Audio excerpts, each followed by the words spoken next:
Warm welcome and good morning to all the participants who have joined us online today for this Sunday Law Bulletin after a long gap. We are honored and pleased to have each one of you with us here today.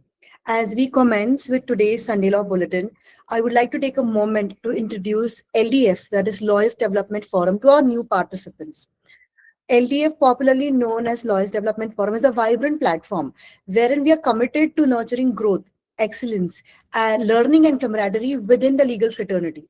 Beyond inspiring interest in the field of law, LDF actively participates and brings together advocates through a blend of academic lecture series, and invoking recreational spirit.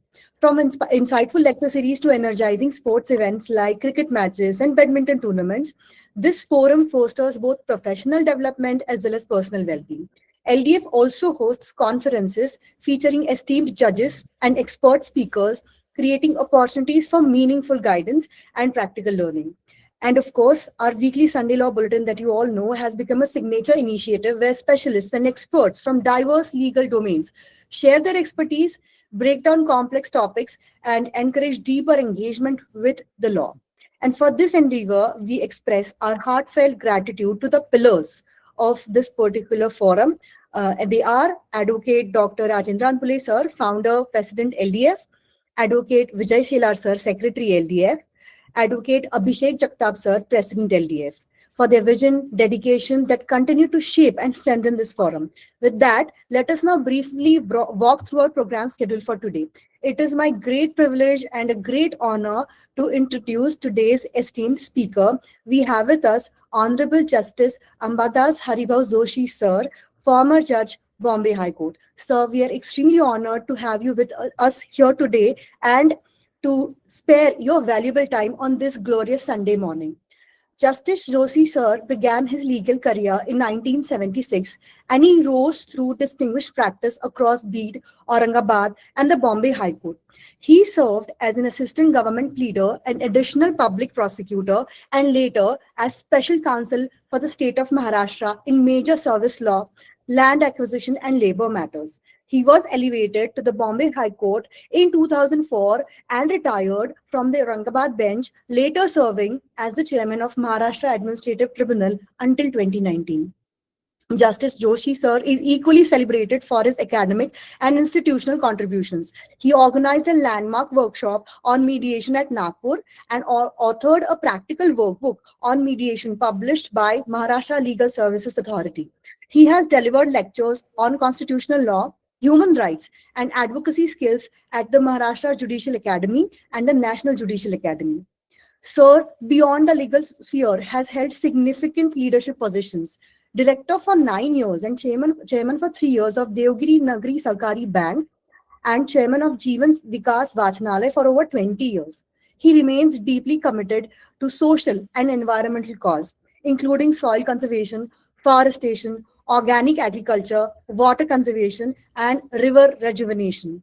A dedicated Rotarian since 1992, Paul Harris Fellow, and former president, he has led multiple district initiatives on vocational services, non-conventional energy, and personality development. With great respect and gratitude, we welcome, on behalf of all the attendees and LDF, Honorable Former Justice Ambadas Haribau Joshi sir, to guide us today on the scheme of appellate powers under CPC. Sir, thank you so much for being with us here today. I now hand over the mic. You may now kindly continue, sir. I'm turning off the video and also the mic. Thank you, sir. Namaskar to all. To begin with, I must gratefully acknowledge that I am really indebted for this opportunity to share my views on the aspects of right of appeal. And as I was told, the audience is a mix of lawyers, law students, and even non-law personnel who may be involved in different walks of life. Is the voice okay or should I increase it? No, sir, it is totally fine, sir. Okay, I'll increase it little. Okay, sir. Okay.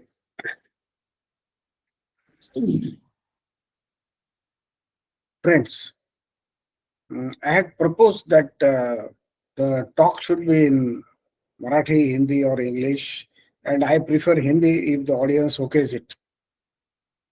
because every person speaking Marathi understands Hindi, and every English knowing lawyer must understand Hindi. If it is restricted to Bombay area, they should also understand Marathi well. So will it be all right if I proceed in Hindi or Marathi?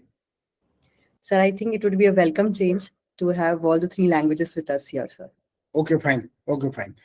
I'll tell you the reason. I'll tell you the reason first and then go to the topic. I have often been illustrating that learning in mother tongue or any language of medium which is nearer to your mother tongue is far better communicative. I often give the illustration of the definition of the word consideration as we have been learning or were taught while studying Indian Contract Act. I often talk to law teachers and they tell me that whenever the topic of consideration under Indian Contract Act is to be taught, it takes at least one lecture of around 50 minutes. But in my humble view, if the Hindi, Marathi, Sanskrit word for consideration, which is common, is barely uttered, a lecture of 50 minutes is completely excused. I believe many among the audience may be knowing it, but I'll repeat it for benefit of all. It is Karar ka pratifal. Whatever is received by the parties to the contract standing reciprocal to one another, जो भी किसी को करार के आश्वासन के बदलाव में मिलता है वो प्रतिफल है। एक शब्द के उच्चारण से जो अर्थ मिल जाता है, समझ में आता है, उसे अंग्रेजी में 1 घंटे का लेक्चर क्यों हो जाए। सो आई प्रिफर मराठी और Hindi as may be. Now I will go to the question of appeal. कि अपील ये हमेशा प्रयोग में रहा हुआ शब्द है। जो कुछ उर्दू समझते हैं उनके लिए उर्दू में लीगल लैंग्वेज में मुराफा कहा जाता था अपील को, और जिसको हम रिवीजन बोलते हैं उसको निगरानी कहा जाता है। सो ये अपील क्या चीज है? Since some of the members of audience are non legal people, मैं इनको आसान या सरल सहज भाषा में पहले बोलना चाहूंगा, उसके उपरांत तो मैं कानूनी भाषा को स्पर्श करूंगा। ये अपील क्या चीज है? ये देखो, घर में बच्चों का झगड़ा होता है, वो निर्णय के लिए पेरेंट्स के पास चले जाते हैं। हो सकता है इसको अपील कहा जाए। घर में माता जी की डांट पड़ती है, हो सकता है जिसको पड़ी है उसको लगता है कि माता जी गलत थी। मैं हमेशा एक उदाहरण देता हूं कि माता जी खाना परोस रही है और किसी बच्चे को एक लड्डू ज्यादा दे दिया, दूसरे को कम दे दिया। वो तुरंत अपने पिताजी को बोलता है, देखो मुझे एक लड्डू कम मिला है। तो पिताजी अपना जो है अधिकार है वो किस तरीके से संभालते हैं, देखिए बहुत बहुत ही रोचक है। वो अपने थाली में का एक लड्डू उठा के उसको दे देंगे, लेकिन माता जी को डांटेंगे नहीं कि आपने इसको कम क्यों दिया है। जो डिसीजन लेता है उसको डिसीजन लेने का एब्सोल्यूट पावर होता है। दूसरा उदाहरण मैं क्रिकेट ग्राउंड का देता हूं। क्रिकेट ग्राउंड पर किसी बॉलर को लगता है कि मैंने विकेट ले ली है या कैच ले लिया है या तो लेग बिफोर विकेट है, जो भी तरीके आउट करने को हो, और अंपायर बोलता है ना। उस पर क्या होता है, वो सिर्फ एक हाथ उठाता है, रेज एट हाइट। हम लोग उसको क्या बोलते हैं? हम लोग उसको बोलते हैं उसने अपील की। सो इस अपील का माने क्या होता है? ये अपील का माने ये होता है कि जो भी निर्णय दिया गया है उसके प्रति नैराश्य प्रकट करना और उस निर्णय का पुनर्विचार या बदलाव करने की मांग करना। क्रिकेट में का अपील तो वही एम्पायर के पास होता है। कुटुंब में का जो अपील होता है वो शायद कुछ हायर अथॉरिटी की, पिताजी के पास जाओ, दादाजी के पास जाओ, मौसी के पास जाओ, जो भी ऊपर की अथॉरिटी एक्सरसाइज कर सके उसके पास जाओ। क्रिकेट में जैसे मैंने बताया वो तो अंपायर के पास ही अपील होता है, सेम अथॉरिटी। कानूनी भाषा में हम उसको रिव्यू बोल सकते हैं, लेकिन सामान्य जन के भाषा में उसको अपील ही कहा जाता है। तो ये अपील का माने क्या होता है कि जो भी निर्णय आपके सामने आया है उस निर्णय के प्रति पुनर्विचार का आवेदन करना। वो लिखित हो सकता है, वो मुंजबानी हो सकता है, जो भी तरीका विहित हो। विहित का माने प्रिस्क्राइब्ड, लिखित हो या प्रैक्टिस से हो, तरीके से हो, वो तरीके से अपील करना। ये अपील का सिंपल मीनिंग होता है। लेकिन अब हम जब से हमारी कोर्ट सिस्टम चालू हो गई, और ये कोर्ट सिस्टम चालू होने के पहले जब राजा महाराजाओं का राज था, आप लोगों ने इतिहास में पढ़ा होगा कि जहांगीर के राज दरबार में या तो उसके पैलेस के बाहर एक बड़ी घंटा लगाई थी, बेल। कोई आए और वो बेल बजाए तो वो अन्याय निवारण के लिए प्रार्थना समझी जाती थी, और राजा उसको सुनेगा और न्याय देगा। जैसी व्यवस्था में, हर व्यवस्था में वाद निवारण की जो भी व्यवस्था की गई हो, वहां पे वाद निवारक अधिकारी राजा हो, जहागीरदार हो, न्यायाधीश, ये पद से नियुक्त अधिकारी हो, ये व्यक्ति ने दिया हुआ जो निर्णय, फैसला है, इस निर्णय का मान्य ना होने के कारण उसके खिलाफ उच्च अधिकारी के पास आवेदन देना, ये अपील की सामान्य व्याख्या है। ऐसे कई निर्णय होते हैं जिसमें अपील नहीं होता। मैं जब प्रातः ये विषय पर कुछ चिंतन कर रहा था, उस समय मुझे अमेरिका वाली एक केस याद आई। पेरेंट्स ने अपने पालने को, लड़का या लड़की जो भी होगा, उसको कुछ फैसिलिटीज, कुछ सुविधाएं निकाल ली। मंथली पॉकेट मनी होगा और कोई सुविधाएं होगी। जब पूरे फैमिली बोलती है हम नहीं देंगे, वो दुखी पाले ने क्या किया, उसको तो कहीं राइट ऑफ अपील है नहीं। मैं इसके लिए उदाहरण दे रहा हूँ, यहाँ राइट ऑफ अपील है नहीं, लेकिन वो गया कोर्ट, और कोर्ट ने फिर उसने अपने कोर्ट को अपने अपील दर्ज कर दी कि ये मेरे पिता या माता मेरे को ये सुविधाएं नहीं दे रहे, आप इन्हें ये सुविधाएं देने का आदेश दे दो। वो जो पालक थे उन्होंने कोर्ट में ऐसा अपनी बात सदर की कि हमारे घर की कोई डिसिप्लिन है, शिस्त है, जो पाल्य अपनी घर की उसूल पालता नहीं, उसको वो ही पूरी सुविधाएं देने का हम पर बंधन नहीं है। कोर्ट ने पालकों की बात मान ली, उसका रिट पिटिशन जो भी क्लेम था वो डिसमिस हो गया। मैंने उदाहरण इसलिए दिया, कई निर्णय ऐसे होते हैं कि जिनमें व्यवस्था के तौर पर अपील का हक नहीं दिया जाता। ये तो मैंने व्यवहार का उदाहरण दिया। अभी कानून में क्या है, सिविल प्रोसीजर कोड हो, स्मॉल कॉस्ट कोर्ट एक्ट हो, ये कई कानूनों में वैल्यूएशन पे ऐसा डिसाइड किया है कि समझिए कि 2,000 रुपए का रिकवरी का सूट है, वो डिक्री हो जाए या डिसमिस हो जाए, कानून में ऐसी व्यवस्था है कि इसका अपील नहीं होगा, क्योंकि इसका मुद्दा जो इसमें लाया हुआ है, जिसका जो कॉज ऑफ एक्शन का जो वैल्यूएशन है, वो इतना छोटा है, इतना सूक्ष्म है कि इस पर दोनों पक्षकार और न्याय व्यवस्था, इनका समय जाया ना किया जाए। तो इसमें राइट ऑफ अपील नहीं दिया गया है। तो जहां जहां कानून में अपील का हक दिया गया है, वहां पर ही अपील हो सकता है। जहां राइट ऑफ अपील नहीं दिया गया है, वहां अपील नहीं बनेगा। समरी सूट बोलते हैं कि वह जहां प्रॉमिसरी नोट है या तो चेक दिया हुआ है, लिखित कागज है, और उस पर डिक्री हो गई है, ऐसे कोई समरी सूट्स में राइट ऑफ अपील नहीं दिया गया है, तो अपील करने का हक नहीं बनेगा। मैं ये विश्लेषण इसलिए कर रहा हूं कि कई आदेश ऐसे हैं कि जिसका अपील का कानून में व्यवस्था नहीं की गई है। जो वकील है उनके लिए मैं उसका उदाहरण दे दूंगा, जो वकील नहीं है उन्होंने ये मान्य करना, वो अब ढूंढ भी सकते हैं कैसे ढूंढना ये भी मैं बताऊंगा आपको, क्योंकि कानून के ज्ञान की कोई मोनोपोली नहीं है।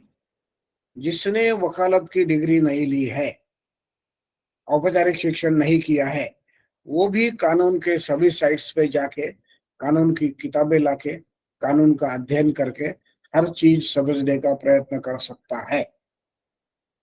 तो मैं उसका एक उदाहरण देता हूँ और आगे जाऊंगा बाद में।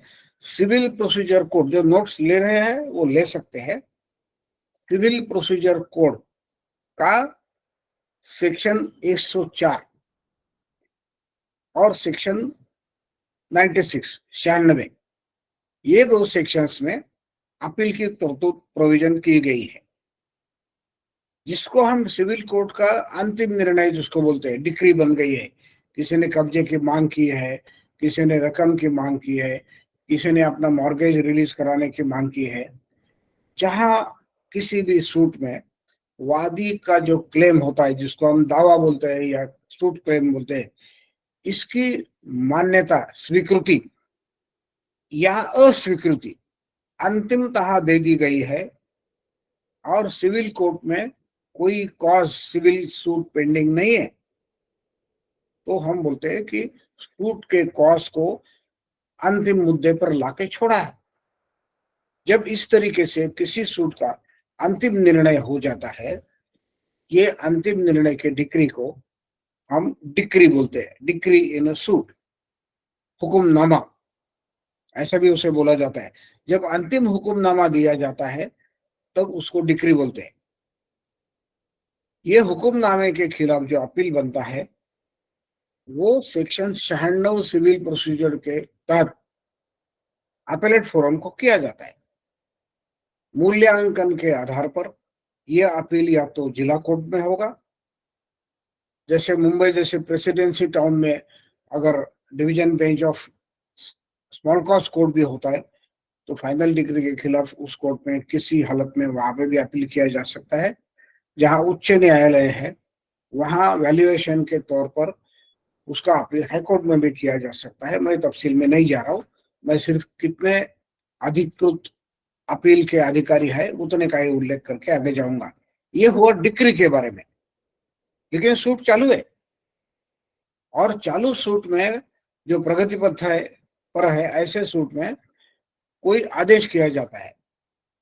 उदाहरण क्या हो सकता है? उदाहरण बहुत आसान, छोटे छोटे पॉइंट लेके हम आगे जा सकते हैं। कोई वकील या क्लाइंट बीमार है और उसके लिए उसको सुनवाई का तारीख बढ़ा के मांगना है। कॉमन, सब अनपढ़ आदमी को भी पता होता है एडजर्नमेंट, तारीख पे तारीख।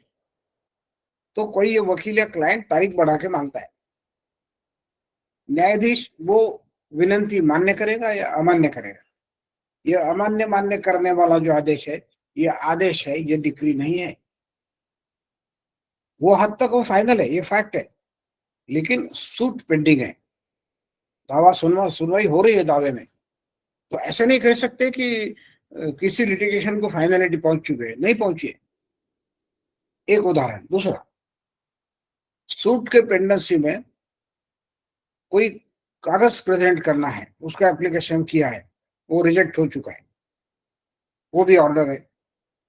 पेंडिंग सूट में पार्टीज ऐड करना है, प्रतिवादी की संख्या में बढ़ाना है, कोई मर चुका है उसके वारस रिकॉर्ड पे लाना है, कोई खरीदारी हुई है, वो खरीदार है उसको अपने को रिकॉर्ड पे लगा है। किसी स्थिति में कोई भी एप्लीकेशन पे जब आदेश किया जाता है उसे हम ऑर्डर कहते हैं। अभी एक सूट में 100 किस्म के ऑर्डर हो सकते हैं, तो क्या हर ऑर्डर अवेलेबल रहेगा? नहीं। उसके लिए सिविल प्रोसीजर में दो प्रोविजंस है। जो नोट्स निकाल रहे हैं नोट ले सकते हैं, बाद में निकाल के पढ़ लेना। किसी ऑर्डर के खिलाफ अपील करने का जो प्रोविजन है वो है सेक्शन 104 सिविल प्रोसीजर कोड। 104 लिख लो, सीपीसी ऊपर एक जगह लिखा तो भी चलता है। अभी 104 में जो लिस्ट लिखी गई है वो हाईकोर्ट जब अपील के रूल्स बनाता है, वो उनको लगा कि नहीं चलो और थोड़े इसमें पॉइंट जोड़े जाए, तो इसके लिए सीपीसी में ऑर्डर 43 लिखा है, उसमें भी लिस्ट दे दी गई है। ये दो लिस्ट में जो जो आदेश का वर्णन लिखा गया है उसका अपील हो सकता है। तो इसको हम क्या बोलते हैं सामान्य मानवीय के शब्द प्रयोग में? अपील के लायक आदेश। जो आदेश का अपील हो सकता है वो है अपील के लायक आदेश। उसकी लिस्ट आपको कानून में लिखी हुई मिलती है, कोई ज्यादा दिमाग लगाने की आवश्यकता नहीं है। जैसे हम गिनते हैं ना, किसी ने आपको 100 रुपए के दिया है 10 के नोट में, वो 10 है, आपने वेरीफाई कर लिए, 100 रुपए आपको मिल गए। वैसे आपको खाली गिनना है कि किस किस तरतूत का आदेश जो है अपीलेबल किया गया है। Very simple. अभी सवाल उठता है कि जिसके खिलाफ अपील का व्यवस्था नहीं है, ऐसे आदेश में क्या करना चाहिए? कोई विटनेस हॉस्पिटल में एडमिट है, उसको आपको लाना है साक्षी के बारे में, और जज बोलता है मैंने तारीख रिजेक्ट कर दी, अपीलेबल नहीं है, अपील के लिस्ट में आता नहीं है, तो क्या करेंगे? तो कानून में ऐसी व्यवस्था है, जो भी ऑर्डर अपीलेबल के लिस्ट में आते नहीं, वो हर एक आदेश आप जब डिक्री के खिलाफ अपील करेंगे तो उस समय उसको चैलेंज किया जा सकता है। सो अगर उसका कोई प्रपोजिशन बना के पेश करेंगे तो कैसा करेंगे? जिसकी लिस्ट सेक्शन 104 और ऑर्डर 43 में दी गई है, वो सब आदेशों का अपील सेक्शन 104 सीपीसी के तहत किया जा सकता है। यद्यपि जो आदेश अपीलेबल नहीं है उनके खिलाफ अपील डिक्री के खिलाफ किए गए अपील में की जा सकती है। तो इसका अर्थ क्या निकलेगा? जैसे हम डिडक्शन निकालते हैं ना, शेरलॉक होम्स से डिडक्टिव लॉजिक से, every order not challenged under order 43 or section 104 of CPC is appealable when regular appeal is filed under section 96. ये हिंदी में बताऊं तो बता सकता हूं हिंदी में। हर एक अपील ऑर्डर के खिलाफ जो नहीं किया जा सकता 104 या ऑर्डर 43 था, वो आदेश सेक्शन 96 के अपील में दोबारा चैलेंज किया जा सकता है। इतना right of appeal under CPC आसान है। अभी सिविल प्रोसीजर कोड के एक ही कानून है जहां सिविल लॉ में अपील हो सकता है? नहीं, क्योंकि सिविल लॉ ये बहुत बड़ा कंपास है। जो सिविल कोड के दायरे में आता है वो सिविल सूट के तहत आता है। ऐसे कई ज्यूरिसडिक्शंस हैं कि जहां पर इश्यू या दावा सिविल कोर्ट में आता नहीं। उसका क्या होगा? मैं कुछ उदाहरण देता हूं। वर्कमेंस कॉम्पेंसेशन एक्ट, कामगार को नुकसान भरपाई मिलने वाला कायदा, वो तो सिविल कोर्ट में नहीं आएगा, वो जाएगा वर्कमेंस कॉम्पेंसेशन कमिश्नर, जो लेबर कोड को अपॉइंट किया गया है। एम्प्लॉय स्टेट इंश्योरेंस कॉर्पोरेशन, वो ईएसआई का कोर्ट रहेगा। पेमेंट ऑफ वेजेस है, उसमें भी राइट ऑफ अपील है, उसका अलग अथॉरिटी है। लैंड रेवेन्यू कोर्ट, ऐसे 100 से ज्यादा कानून है जहां पर वो कानून में रेमेडी रखी हुई है और वो इश्यू सिविल कोर्ट को आता नहीं। इसका अपील का क्या होगा? बॉम्बे पब्लिक ट्रस्ट एक्ट, अभी ये महाराष्ट्र पब्लिक ट्रस्ट एक्ट है। हर एक कानून में ओरिजिनल अथॉरिटी अधिक पहला जो अधिकरण रहेगा उसके निर्णय के विरुद्ध कहाँ अपील किया जाएगा, ये कानून में लिख के रखा हुआ है। महाराष्ट्र लैंड रेवेन्यू कोर्ट, तहसीलदार का ऑर्डर है, उसका अपील एसडीओ को जाएगा। एसडीओ का डिसीजन है, उसका अपील कलेक्टर को जाएगा। कलेक्टर का डिसीजन है, कलेक्टर का, उसका appeal divisional commissioner state government को जाएगा। वर्कमेंस कॉम्पेंसेशन एक्ट, कमिश्नर का जजमेंट का अपील हाईकोर्ट जाएगा। ईएसआई कोर्ट, उसका अपील हाईकोर्ट जाएगा। हर एक कोर्ट में एपेलेट अथॉरिटी का नाम दर्ज किया गया है। तथापि यद्यपि जिस कानून में एपेलेट फोरम क्रिएट नहीं हुआ है उसका निर्णय अंतिम समझा जाएगा, इसका अर्थ ये तो नहीं कि वो कहीं उसको ग्रीवेंस किया ही नहीं जा सकता। हम लोगों ने सुना है, कई बार सुना होगा आप लोगों ने, कि रिट पिटिशन कर दिया।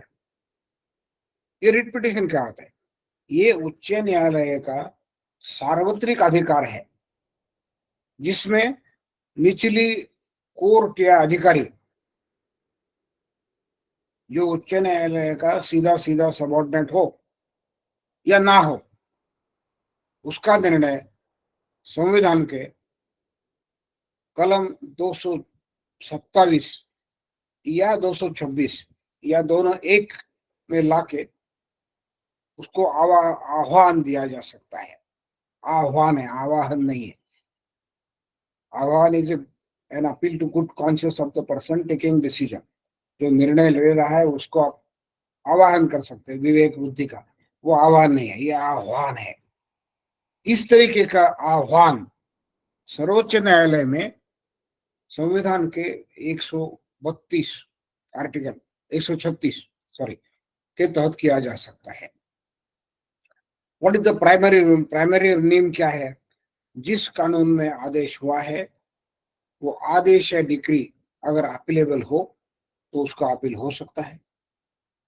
अपीलेबल ना हो तो अंतिम डिक्री के समय अपील हो सकता है। जिसको अपील ही नहीं प्रोवाइड किया कानून ने, तो और एक रेमेडी है, तो सेक्शन 115 सीपीसी में उसका रिवीजन एप्लीकेशन हो सकता है, या तो सिमिलर प्रोविजन और कई कानून में है तो उसका हो सकता है।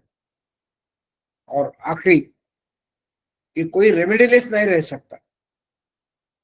उदाहरण के तौर पे किसी अधिकारी को पावर ही नहीं है,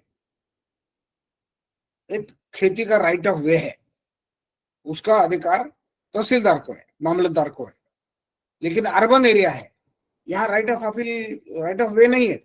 आप जाओ तहसीलदार के पास और उसने ऑर्डर दे दिया मामलतदार में, तो ये तो उसके अधिकार के बाहर वाली बात हो जाती है।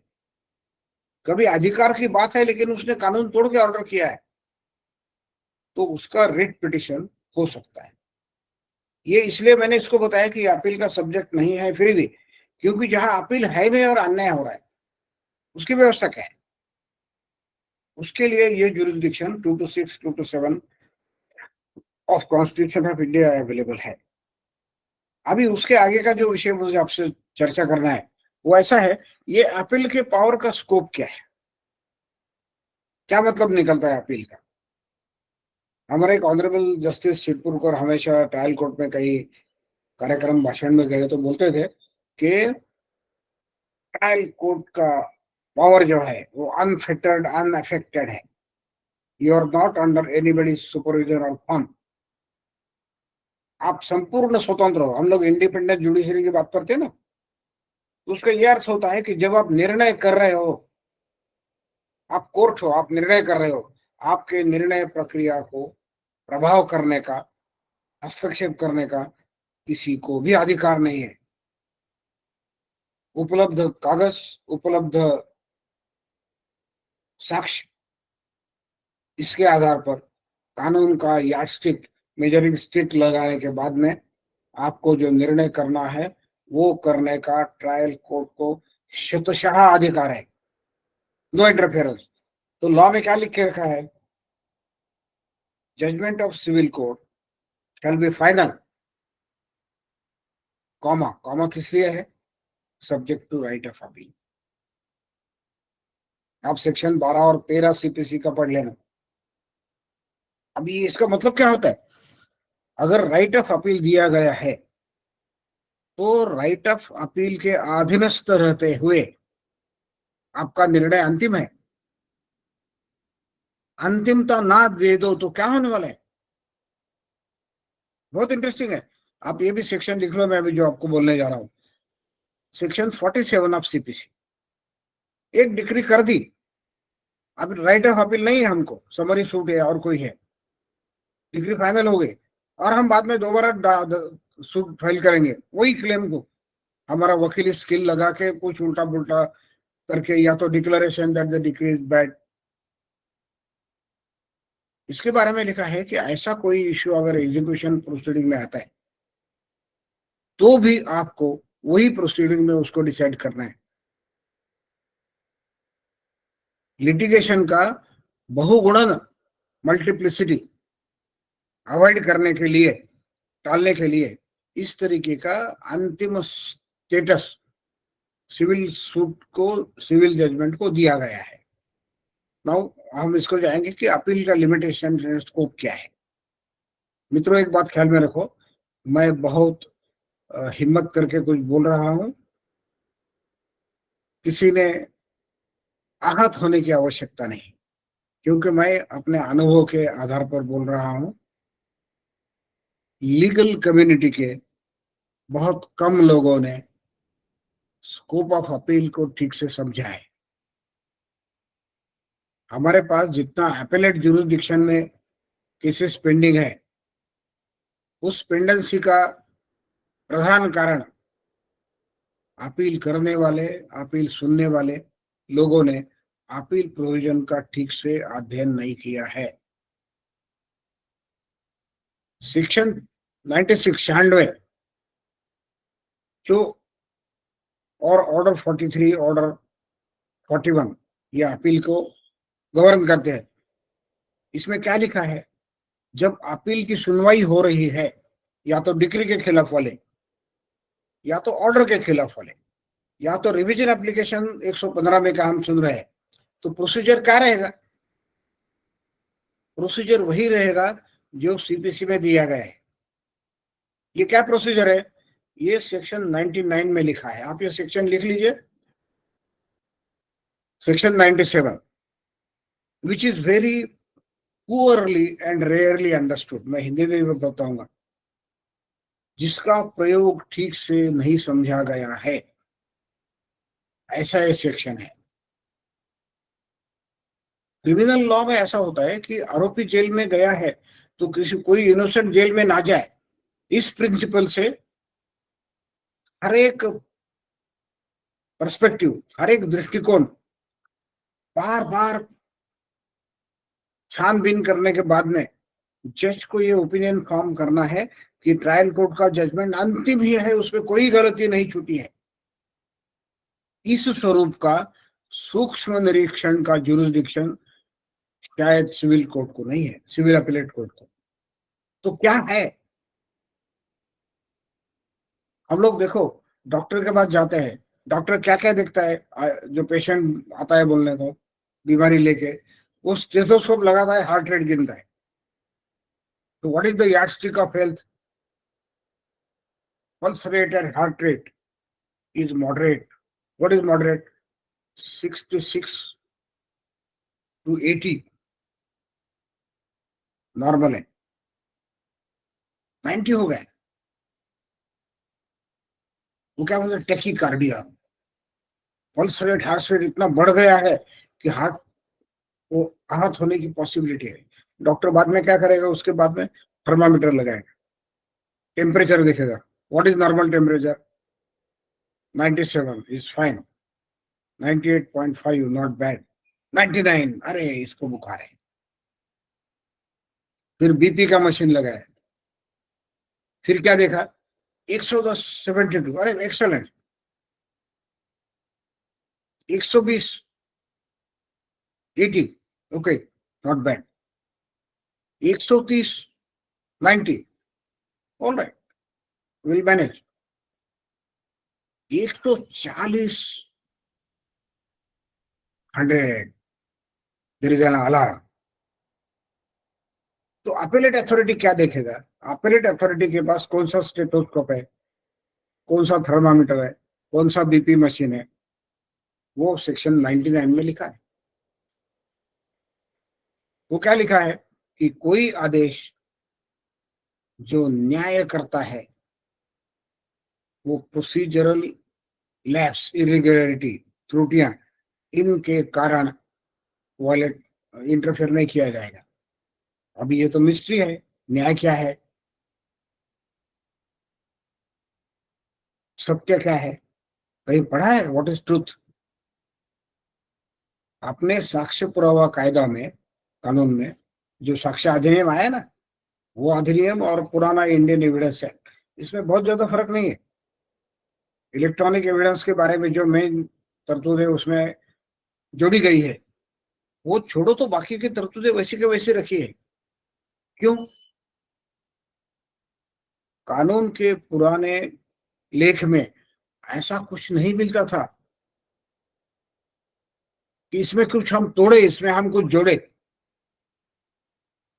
क्योंकि फिलोसफिकली, तत्वज्ञान दृष्टिकोण से इसमें से बदलाव करना मुश्किल है।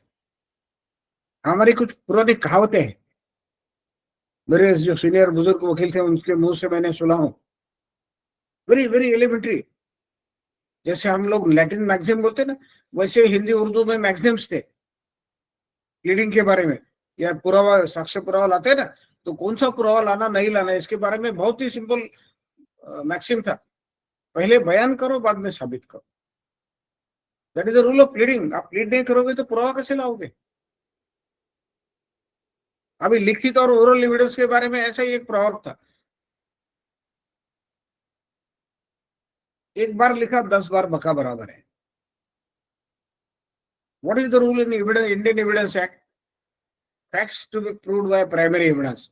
प्रथम दर्जा के पुरावे से ही कोई वस्तुस्थिति सिद्ध की जा सकती है। व्हाट इज द दूसरा रूल क्या है? What is primary evidence? जो देखा है, जो देखने वाले ने बयान करना है आके, जो सुना है सुनने वाला, जिसने स्पर्श ज्ञान किया है वो, जिसने रुचि का ज्ञान किया है वो। कोई आके कोर्ट के सामने बोले ये मैंने एक्सपीरियंस किया है, दैट बिकम्स प्राइमरी एविडेंस। अभी जज क्या देखेगा? जज का एस्टिक क्या रहेगा? जो प्राइमरी एविडेंस कोर्ट के सामने आया है, क्या ये सही में प्राइमरी एविडेंस है? क्या यह साक्ष्य पुरावे पे विश्वास किया जा सकता है? अभी इस पर डिडक्शन क्या निकलता है? बाय डिडक्टिव लॉजिक, कोई आदेश न्याय संगत है, ये कैसे तय होगा? न्याय के तत्वों के तहत निर्णय हुआ है या नहीं। वादी बोलता है कि मैंने प्रतिवादी को 10 लाख रुपए उधार दिए हैं और मुझे सूट डिग्री करके चाहिए। हमारा इनकम टैक्स का लॉ बोलता है कि आप 20,000 से ज्यादा रकम उधार नहीं दे सकते, दिया तो बाय अकाउंट देना चाहिए। अभी जो कैश देने वाला जो एविडेंस लेकर अगर वो लेके आया है, तो वो एविडेंस प्राइमरी एविडेंस तो है, लेकिन वो लीगल एविडेंस नहीं है। तो अपीलेट कोर्ट क्या देखेगा? Whether the evidence is primary evidence, ये प्रथम गुणवत्ता का पुरावा है क्या? दूसरा, ये कानून से अलाउड है क्या? तीसरा, वो एडमिट हो सकता है क्या? चौथा, ये सब होने के उपरांत क्या ये विश्वास पात्र है? तो अपीलेट ज्यूरिसडिक्शन, विधि विधि के जो यार्डस्टिक्स, मापदंड जो दिए गए हैं, ये मापदंडों पे जांच करके देखेगा कि क्या जो कथा हमारे पास लाई गई है वो विधिवत सिद्ध होती है या नहीं। ट्रायल कोर्ट ने बोला है होती है, लेकिन ट्रायल कोर्ट ने जो ये निर्णय लिया है, ये निर्णय अगर विधिवतता के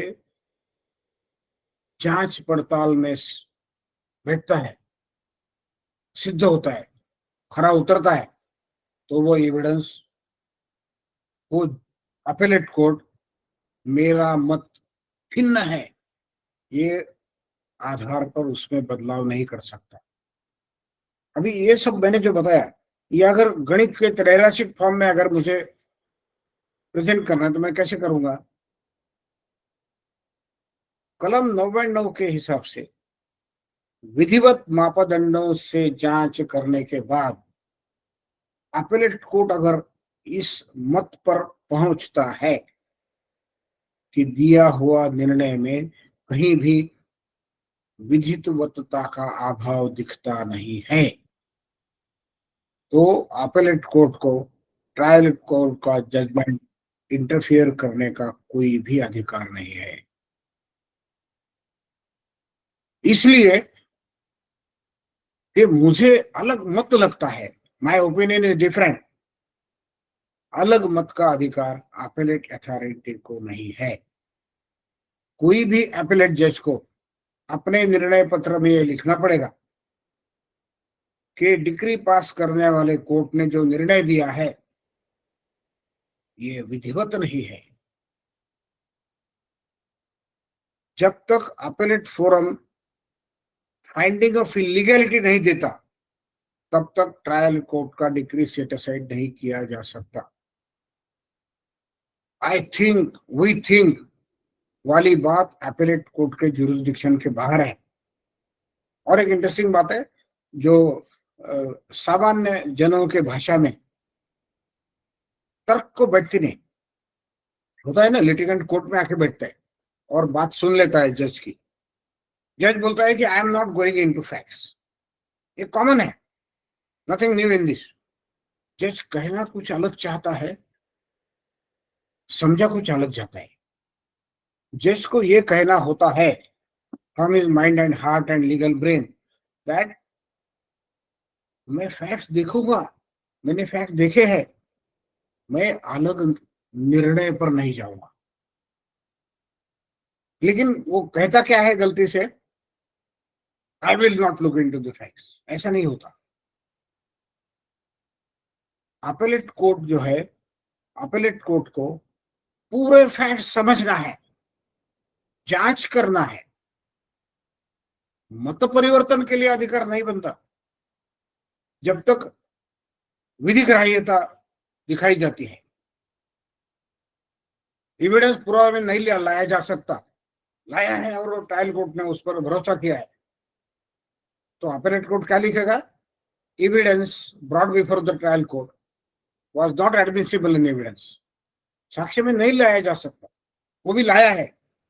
what can not be brought in evidence can not be believed. जो साक्ष्य में नहीं लाया जा सकता वो पढ़ा नहीं जा सकता, लेकिन ट्रायल कोर्ट ने किया है तो अपीलेट कोर्ट क्या लिखेगा, जो साक्ष्य कोर्ट के सामने अधिकृत नहीं है, जो साक्ष्य विश्वासार्ह नहीं है, उस पर अपीलेट कोर्ट ने अपना निर्णय अधीनस्थ किया है। ये बात विधिवत ना होने के कारण मैं ट्रायल कोर्ट का निर्णय रद्द करूंगा। जब वकील हमारे ग्राउंड्स में लिखते हैं ना, तब तो उनके पढ़ाई का ये अंग नहीं है कि ऐसे लिखो। मुझे याद है कि मेरे यंग डेज में सीनियर के पास गया था अपीलेट ग्राउंड के बारे में, उन्होंने क्या समझाया मुझे, ये देखो पूरा पढ़ो और नोट्स निकालो। क्या नोट्स चाहिए थे उनको, what trial court was bound to do and whether trial court has done it.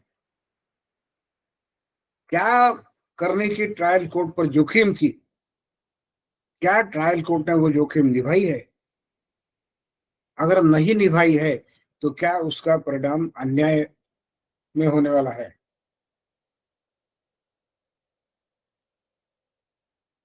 और अगर विधिवतता की उसमें अड़चन आ रही है तो ऐसा कौन सा कानून वायलेट हुआ है, कोर्ट फीस कम लगाई है, करेक्टेबल है, कॉस्ट भरने में देरी हो गई है, करेक्टेबल है। क्या जो भी फॉली या जो भी गलती पर भरोसा किया जा रहा है, क्या वो गलती इतनी गंभीर है कि वो कोर्ट का अधिकार ले जाए। तो अपीलेट फोरम का जुरिस्डिक्शन ये बहुत ही लेस स्टडीड, मैं बहुत एडवेंचरस स्टेटमेंट कर रहा हूं, बहुत ही लेस स्टडीड मैटर है। अगर ये ऐसा नहीं होता तो हजारों अपील आज पेंडिंग नहीं रहते थे। और एक बहुत इंटरेस्टिंग बात है, ये स्टेज कौन सी है, ट्रायल कोर्ट का निर्णय करते समय क्या कोई अनियमितता अवैधता हुई है, ये देखने की स्टेज क्या है। सीपीसी के ऑर्डर 41 रूल 11, कुछ गलती है तो एक दो रूल आगे पीछे देख लेना, में ऐसी व्यवस्था है कि जब भी सीपीसी में कोई अपील किया जाता है तो डिस्ट्रिक्ट कोर्ट या हाई कोर्ट, ये दोनों को ये अधिकार है। आप ये सेंटेंस लिख लो, अंडरलाइन करो और वकीली में इसको यूज कर सकते तो करने की हिम्मत दिखाओ। अपीलेट कोर्ट को ये अधिकार है, मैं तो बोलता हूं जो भी रिस्पोंडेंट के लिए कैवेट से अपीयर हो रहे हैं, देश वो लोगों ने एक एप्लीकेशन एडमिशन हियरिंग पे लगाना चाहिए। अपील मेमो में ऐसा कोई ग्राउंड नहीं बताया है ये जजमेंट इलीगल क्यों है, और जब तक ये ग्राउंड नहीं बताया जाए तब तक ये अपील एडमिशन के लिए मंजूर नहीं होना चाहिए। ये प्रोसीजर फॉलो करेंगे तो हाईकोर्ट और डिस्ट्रिक्ट कोर्ट में के अपील की संख्या कम हो जाएगी। अपील कोई कैजुअल बिजनेस नहीं है। माता जी ने चिवड़ा बनाया है, मुट्ठी भर खा के देखो पसंद आया नहीं आया, ऐसी बात नहीं है। इलीगैलिटी का महत्व किचन में नमक जैसा है, किचन में गैस स्टोव जैसा ये नहीं है। कच्चा लाके रखोगे और पकाया बोलोगे पका नहीं है। आईपीसी में हम लोग इंग्रेडिएंट पढ़ते हैं ना, किसी सेक्शन का इनग्रेडिएंट क्या होता है, कभी देखा है डिक्शनरी में? What is a gradient, what is ingredient?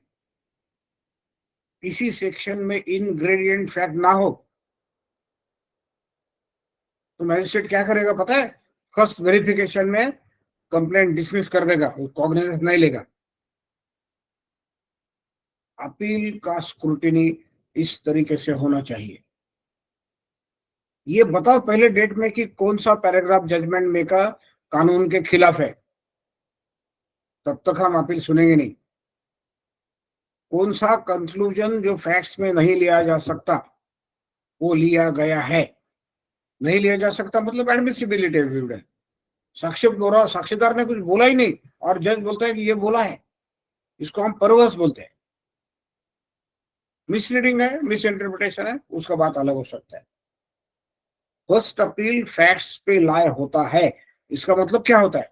All facts have to be seen, can be seen, लेकिन आपको ये बताना पड़ेगा ये इलीगैलिटी कमिट हो चुकी है।